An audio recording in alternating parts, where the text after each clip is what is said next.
Guys welcome to mathematics world. आज के इस वीडियो में हम क्लास 9th की मैथमेटिक्स का आगाज़ करने जा रहे हैं। क्लास 9th की सिंध टेक्स्ट बुक बोर्ड की। तो शुरू करते हैं कि एक्सरसाइज 1.1 में क्या कह रहा है। एक्सरसाइज 1.1 में कह रहा है कि identify the following numbers as rational and irrational numbers and also write each one in separate column. कह रहा है कि इन क्वेश्चंस में से आपको बताना है कि कौन से रैशनल नंबर्स हैं और कौन से इर्रेशनल नंबर्स हैं।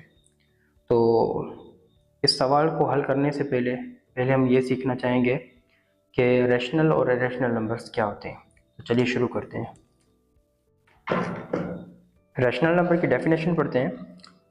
These are numbers that can be expressed as a fraction p upon q where p and q are integers and q is not equal to 0। Rational number की definition से हमने ये मालूम हुआ कि जो p अपॉन q के form में एक्सप्रेस किए जाएं और जो p और q डिजिट्स होंगे वो हमारे इंटीजर्स वैल्यूज़ होंगे, जो कि q हमारा जो है इक्वल 0 के नहीं लिखेंगे। तो इस टाइप के एग्जांपल्स को हम कहते हैं, नंबर्स को हम कहते हैं रैशनल नंबर्स। अच्छा, इसमें जो कंडीशन दे रहा है हमें q is not equal to 0, इसका क्या मतलब है? इसका ये मतलब है कि अगर मैं किसी भी नंबर को, लेट सपोज 5 इंटीजर नंबर ले रहा हूँ, अगर मैं इसी को 0 से डिवाइड कर दूँ तो इसकी हमेशा वैल्यू हमें क्या मिलेगी? अनडिफाइंड। ठीक है, क्योंकि हम किसी भी नंबर को 0 से डिवाइड नहीं कर सकते। हाँ, अगर 0 को डिवाइड करना चाहें 5 से तो उसका आंसर 0 मिल सकता है। तो इसलिए यहाँ पर जो है कंडीशन दे रहा है कि q की जो वैल्यू होगी, जो अपान की जो वैल्यू होगी, वो 0 के इक्वल हम नहीं लेंगे, इसलिए हम कह रहा है। और सारे जितने भी हमारे नंबर्स होंगे जो फ्रैक्शन की फॉर्म में लिखे गए होंगे वो हमारे रैशनल नंबर्स कहलाएंगे। तो इसको थोड़ा मज़ीद डिटेल में हम समझते हैं कि इसके कौन कौन से एग्जांपल्स जो हैं हमारे रैशनल और इरेशनल काउंट हो सकते हैं। तो पहले तो आपको ये पता होना चाहिए कि जितने भी हमारे एग्जांपल्स हम लिखते हैं, जितने भी हमारे काउंटिंग डिजिट्स होते हैं, ठीक है। अब काउंटिंग डिजिट से मुराद हमारे पॉजिटिव और नेगेटिव नंबर्स हो या 0 से स्टार्ट करें, positive negative 1, positive negative 2, positive negative 3, so on, जितने भी चलते जाएंगे, ये सारे हमारे जो है रैशनल नंबर्स कहलाते हैं। अच्छा, इसके अलावा जितने भी हमारे परफेक्ट स्क्वायर्स हों या क्यूब्स हों, ठीक है, जो कि हमारे रेडिकल फॉर्म में दिए गए हों। अच्छा, रेडिकल के एग्जांपल्स जो हैं वो कंफ्यूजिंग होते हैं कि आया कि वो रैशनल होते हैं कि इरेशनल होते हैं। तो इन दोनों में फ़र्क सिर्फ इतना है कि जितने भी हमारे परफेक्ट स्क्वायर्स वैल्यूज़ होती हैं, जैसे 1 का परफेक्ट स्क्वायर क्या निकलेगा? हमारा 1, ठीक है। 2 का परफेक्ट स्क्वायर, 2 का जो होगा वो 4 होगा। ऐसे ही 3 का जो परफेक्ट स्क्वायर होगा वो होगा हमारा 9। अगर परफेक्ट स्क्वायर वैल्यूज़ जो हैं हमारे रेडिकल फॉर्म के अंदर आ जाएं, ठीक है, रेडिकल फॉर्म के अंदर आ जाएं, तो सारी वैल्यूज़ का आंसर जो हमारा निकलेगा, जैसे 1 का रेडिकल 1 आएगा, ठीक है, प्लस माइनस 1 आएगा। 4 का रेडिकल जो निकालेंगे हम प्लस माइनस 2 आएगा। 3 का हम निकालेंगे तो प्लस माइनस 3 आएगा। तो अगेन हम यहाँ पर नोटिस कर सकते हैं कि 1, 2 और 3 जो हमारे हैं वो काउंटिंग डिजिट्स हैं। इसलिए हमारे अगर परफेक्ट स्क्वायर्स जो होंगे या परफेक्ट क्यूब्स, जैसे यहाँ पर एग्जाम्पल क्यूब्स का हम लेते हैं, अगर 27 हो और यहाँ पर क्यूब लिखा हो तो इसका मतलब है कि इसका आंसर जो निकलेगा हमारा वो निकलेगा 3, क्योंकि 3 को 3 गुना अगर हम कर दें तो 27 आता है, ठीक है। तो 27 का जो क्यूब होगा हमेशा वो 3 निकलेगा और 3 जो है हमारा काउंटिंग डिजिट होगा। तो इसलिए कि ऐसे एग्जांपल्स जो परफेक्ट क्यूब्स हों या परफेक्ट स्क्वायर्स हों, वो सारे अगर रेडिकल फॉर्म के अंदर आ जाएं तो उनके आंसर्स हमेशा काउंटिंग डिजिट्स वाले निकलेंगे और वो काउंटिंग डिजिट्स वाले अल्फाज जो हैं हमारे रैशनल नंबर्स में काउंट होंगे। अच्छा, यहाँ पर डेफिनेशन में हो रही है बात उसकी पी अपॉन क्यू की बात हो रही है, ठीक है। तो यहाँ पर उसका भी एग्जाम्पल्स हम देखते हैं। जैसे यहाँ पर अगर आ जाए 1/2 एग्जाम्पल या 1/3, अब इन दोनों में फ़र्क हम कैसे लगा सकते हैं, देख सकते हैं फ़र्क क्या होगा कि ये आया कि हमारे रैशनल नंबर्स होंगे या नहीं होंगे। तो उसको नोटिस करने के लिए हम जो है यहाँ पर हम डिवाइड करेंगे। अब 2 की टेबल पढ़ेंगे 1 आए, 2 की टेबल में 1 नहीं आता, इसलिए हम क्या कहेंगे 0.0 लेंगे यहाँ पर। ठीक है, अब 2 का टेबल पढ़ें तो 10 आए, 5 टाइम्स, तो आंसर हमारा क्या हो गया, यहाँ पर स्टॉप हो गया। तो 1/2 जो है उसकी वैल्यू हमें मिली 0.5। अब डेसिमल के बाद जो अल्फाज या जो डिजिट्स हमारे ख़त्म हो जाए, आगे कंटिन्यू नहीं कर पाए, तो इस टाइप के फ्रैक्शंस को हम बोलते हैं टर्मिनेटिंग डेसिमल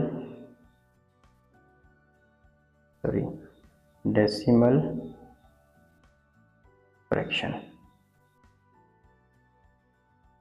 ठीक है, टर्मिनेटिंग डेसिमल फ्रैक्शंस हमारे वो होते हैं जो पॉइंट के बाद इधर ख़त्म हो जाए, आगे कंटिन्यू नहीं कर पाए। तो इस तरीके के जो एग्जांपल्स होंगे जो टर्मिनेट हो जाए, ऐसे एग्जांपल्स जो हमारे टर्मिनेट हो जाएं, वो हमारे रैशनल नंबर्स कहलाते हैं। अब यहाँ पर मैंने एक दूसरा एग्जांपल लिखा है 1/3। अब यहाँ पर करते हैं थोड़ा, 1/3 को अगर मैं डिवाइड करूँ 1/3 को, तो इसका आंसर जो हमें मिलेगा वो मिलेगा 3 3 = 9 -1, अगेन पॉइंट में से 0 लेंगे, 3 3 = 9, अगेन पॉइंट में से 0 लेंगे, 3 3 = 9। तो अभी आपने यहाँ पर एक चीज़ नोटिस की होगी कि 0.333 ये कंटिन्यू कर रहा है। ठीक है, अब जो ऐसे एग्जांपल्स जो कि हो फ्रैक्शन फॉर्म में, P/Q की फॉर्म में हो, लेकिन हो हमारे क्या कंटिन्यू करें, लेकिन एक जैसे अल्फाज, एक जैसे डिजिट्स जो हमारे कंटिन्यू करें, उनको हम बोलते हैं रिकरिंग डेसिमल फ्रैक्शन। ठीक है, ऐसे अल्फाज या ऐसे डिजिट्स जो हमारे एक जैसे ही काउंटिंग में रिपीट होते रहे, तो हम उनको बोलते हैं रिकरिंग डेसिमल फ्रैक्शन। ठीक है, अब रिकरिंग डेसिमल फ्रैक्शंस को लिखने के सिर्फ यही एग्जांपल्स नहीं है, इन जैसे और भी हैं। जैसे अब रिकरिंग के जो एग्जांपल्स होंगे हमारे,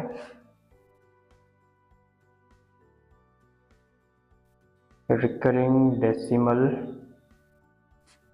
फ्रैक्शन, इसके एग्जांपल्स लिखने के और भी तरीक़ेकार हैं। जैसे हमने यहाँ पर लिखे थे 0.3333, जो सारे एक जैसे कंटिन्यू करें तो हमारे रिकरिंग डेसिमल फ्रैक्शंस कहलाएंगे। अब रिपीट करने के एक और भी एग्जांपल्स है, जैसे 0.85858585 सो ऑन। ठीक है, अब यहाँ पर भी आप देख रहे होंगे कि यहाँ पर 85858585 भी एक खास सीक्वेंस के साथ रिपीट हो रहे हैं। तो इस टाइप के एग्जांपल्स भी हमारे जो हैं रिकरिंग डेसिमल फ्रैक्शन कहलाते हैं। अच्छा, एक और भी एग्जांपल है, जैसे 0.2 कर दूं और ऊपर से छोटी सी एक बार की तरह निशानी दे दूं, तो इसको भी हम कहते हैं कि 0.2 जो होगा वो हमारा रिपीट करेगा। ठीक है, इस तरह के एग्जांपल्स भी हमारे क्या कहलाते हैं, रिकरिंग डेसिमल फ्रैक्शंस। अच्छा, एक और तरीका 0.359999। ठीक है, अब कुछ अल्फाज कुछ डिजिट्स के बाद जो है हमारा कोई दूसरा डिजिट कंटिन्यू करे, तो वो भी हमारे रिकरिंग डेसिमल फ्रैक्शंस कहलाते हैं। अच्छा, इसके अलावा जो है 0.14351435 इस तरीके के एग्जांपल्स जो हैं, इसमें भी एक ख़ास किस्म की रिपीटेशन हो रही है।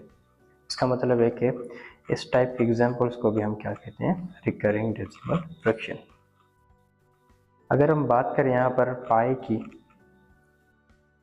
की, जिसकी जो सिंबल होती है या साइन कहें इस तरीके की होती है, तो पाई की जो बेसिकली एक्चुअल वैल्यू जो होती है वो हमारी होती है 3.14159 सो ऑन। और यहाँ पर जो डिजिट्स चलेंगे वो रिपीटेड हमारे नहीं होंगे। इसका मतलब है कि ये जो हमारा नंबर है वो हमारा जो है रिकरिंग डेसिमल फ्रैक्शन नहीं है। तो इसलिए कि इस टाइप के एग्जाम्पल्स को हम बोलते हैं इरेशनल नंबर। ठीक है, यहाँ पर मैं इरेशनल नंबर इसलिए डिस्कस कर रहा हूँ क्योंकि पाई की वैल्यू जो है, पाई की साइन और पाई की एक्चुअल वैल्यू, मैं दोबारा रिपीट कर रहा हूँ, एक्चुअल जो वैल्यू होगी पाई की वो हमारी इरेशनल काउंट होगी। लेकिन इसको हमने 22/7 की फॉर्म में एक अप्रोक्सीमेट वैल्यू कंसीडर किया हुआ है ताकि मैथमेटिक्स में अंदर जितने भी हमारे सॉल्यूशंस वगैरह होंगे, फार्मूलाज में जो हमारी खास करके जो है ज्योमेट्री में एरिया वगैरह फाउंड करने के लिए हम जो पाई की वैल्यू इस्तेमाल करते हैं वो अप्रोक्सीमेट एक नियरेस्ट वैल्यू, हम इसके नियरेस्ट वैल्यू जो है हमारी एक 22/7 को कंपोज किया हुआ है उन्होंने। तो 22/7 को अगर हम डेसिमल फॉर्म में लेकर जाएं तो उसकी जो हमारी वैल्यू मिलेगी वो कुछ इस तरह से मिलेगी, जैसे 3.142857। ओके, 1428571 ऐसे हमारी क्या करेगी, कंटिन्यू करेगी। तो यहाँ पर भी जो है 1 से लेकर 7 तक, 1 से लेकर 7 तक, 1 से लेकर, ये हमारी जो है पाई की वैल्यू जो कि एक अप्रोक्सीमेट वैल्यू है वो हमारी रिपीट कर रही है। रिपीट कर रही है कि इसका मतलब है कि ये हमारा रिकरिंग डेसिमल होगा। और रिकरिंग डेसिमल हमारे जो भी जितने भी एग्जाम्पल हमने पढ़े ऊपर वो सारे हमारे रैशनल काउंट होगी। तो यहाँ पर जो है एक चीज़ नोटिस करने की है, अगर आपको पाई की साइन दिख जाए कहीं पर भी, या पाई की जो एक्चुअल वैल्यू है वो अगर कहीं पर भी दिख जाए आपको, तो आप फ़ौरन को कहेंगे कि ये हमारी रैशनल नंबर है। लेकिन 22/7 या उससे रिलेटेड 3.142857 इस तरीके की आपको डेसिमल में वैल्यू मिल जाए तो आप कहोगे कि ये हमारी रैशनल नंबर है, क्योंकि ये एक अप्रोक्सीमेट वैल्यू है। ठीक है, क्लियर हो गया। तो अभी चलते हैं हम इरेशनल नंबर पर। इरेशनल नंबर की डेफिनेशन जो है,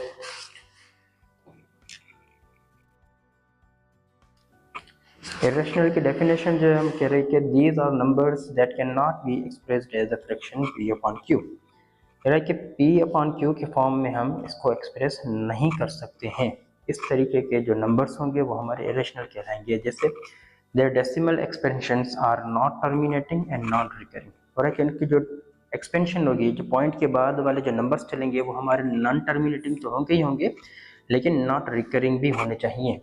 इसका मतलब है कि इसमें जो नंबर्स हमारे जो आएंगे वो रिपीटेशन नहीं होने चाहिए। इससे फॉर एग्जाम्पल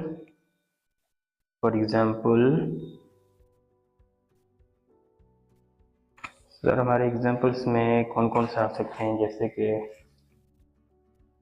3.1457967 ऐसे समथिंग हमारे जो भी हो रैंडम नंबर्स हमारे कंटिन्यू करें।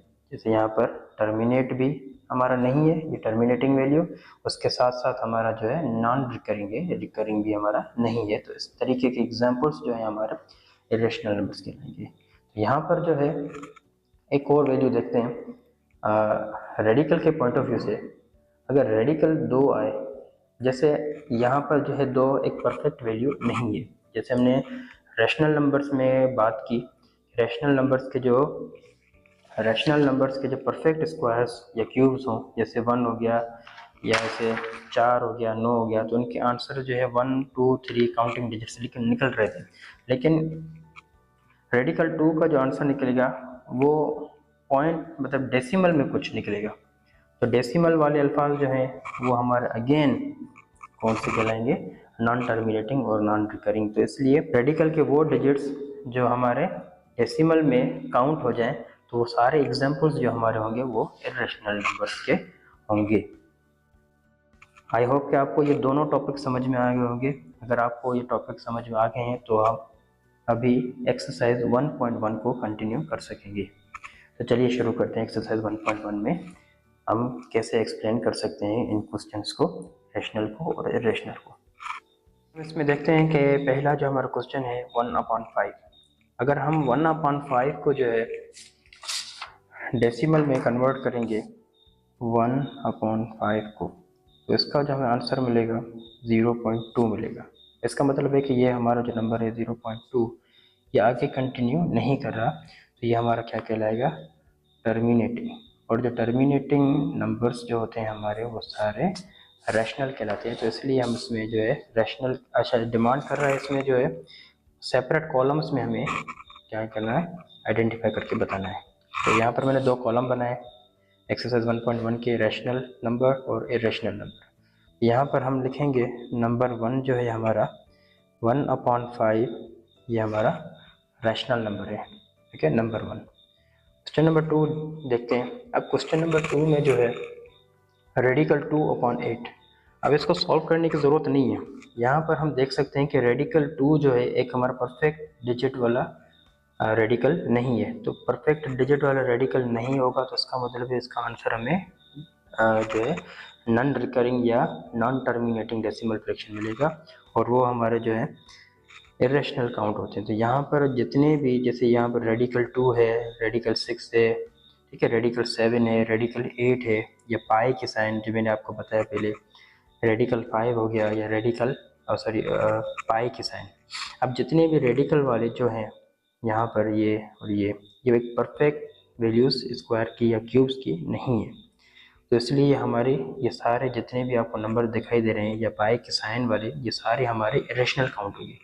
अच्छा, यहाँ पर मैं लिख रहा हूँ, जैसे क्वेश्चन नंबर 2 है हमारा रेडिकल 2/8, ठीक है, और जो है तीसरा भी है हमारा 5/रेडिकल 6, और यहाँ पर जो है पाँचवा भी 1/रेडिकल 3, और यहाँ पर 16th भी जो है रेडिकल 8, और इसके अलावा यहाँ पर क्वेश्चन नंबर 8 भी हमारा क्या कहलाएगा, पाई की एक साइन है, कि सिंबल है। 9th भी हमारा जो है रेडिकल 5, और जो 1/5। अब ये जितने भी मैंने एग्जांपल्स लिखे हैं, ये जितने भी हमने अभी टॉपिक क्लियर किए रैशनल और इरेशनल में, तो यहाँ पर देखने से ही अंदाज़ा हो रहा है कि ये सारी वैल्यूज़ जो है हमारी इरेशनल होंगी, क्योंकि यहाँ पर एक तो पाई के साइन वैल्यू और पाई की जो साइन है वो इस्तेमाल हुई है, और उसके साथ साथ जो है हमारे रेडिकल के अंदर जो 5 है या एक परफेक्ट स्क्वायर वैल्यू नहीं है, तो ये हमारे इरेशनल काउंट हो गया। अब जो बचे हैं जैसे 1/5 मैंने आपको करके दिखाया। अब दूसरा यहाँ पर बचा है हमारा 2/8। अगर 2/8 को हम डिवाइड करके देखें तो इसका आंसर जो हमें मिलेगा वो मिलेगा 0.25। इसका मतलब ये भी हमारा क्या कहलाएगा, टर्मिनेटिंग डेसिमल फ्रैक्शन होगा। अगर टर्मिनेटिंग डेसिमल फ्रैक्शन है तो वो हमारे रैशनल काउंट हो गया। तो ये क्वेश्चन नंबर जो हमारा था वो क्वेश्चन नंबर 2 था हमारा, सॉरी क्वेश्चन नंबर 4 था, क्वेश्चन नंबर 4 2/8, तो ये हमारा रैशनल नंबर कहलाएगा। उसके अलावा जो है तीसरा भी हमारा हो गया, चौथा भी हो गया, पांचवा भी हो गया, छठा भी हो गया, सातवां। अब सातवां देखते हैं कि यहाँ पर 0 स्टार्ट होगा। तो मैंने आपको शुरू में ही आपको बताया था रैशनल नंबर्स में हमारे रैशनल नंबर जितने भी काउंटिंग डिजिट्स होंगे वो सारे हमारे जो है रैशनल काउंट होंगे। तो 0 हमारा काउंटिंग डिजिट है, तो सातवां नंबर भी जो हमारा होगा वो हमारा रैशनल नंबर कहलाएगा। उसके बाद जो है सातवें के बाद आठवां भी हो गया, नौवां भी हो गया। अब दसवां क्वेश्चन जो है वो बोल रहा है हमें 22/3। अब 22/3 को अगर हम डेसिमल में कन्वर्ट करेंगे तो हमें मिलेगा 7.3333 अगेन कंटिन्यू कर रहा है, ठीक है। तो यहाँ पर नंबर्स की जो है रिपीटेशन हो रही है, जिसका मतलब है ये हमारा रिकरिंग डेसिमल फ्रैक्शन है। तो रिकरिंग डेसिमल फ्रैक्शन हमारे सारे रैशनल नंबर्स काउंट करते हैं, ठीक है। यहाँ पर जो है 10वां क्वेश्चन नंबर 22/3 ये भी हमारा रैशनल नंबर है। उसके बाद 9वां भी हमारा हो गया, और जो है 11वां भी हो गया, और 12वां हमारा क्वेश्चन है 11/12। अगर हम 11/12 को जो है डेसिमल में अगर कन्वर्ट करें तो उसका आंसर मिलेगा हमें 0.916666 चलते जाएंगे। यहाँ पर भी जो है हमें रिपीटेशन मिल रही है।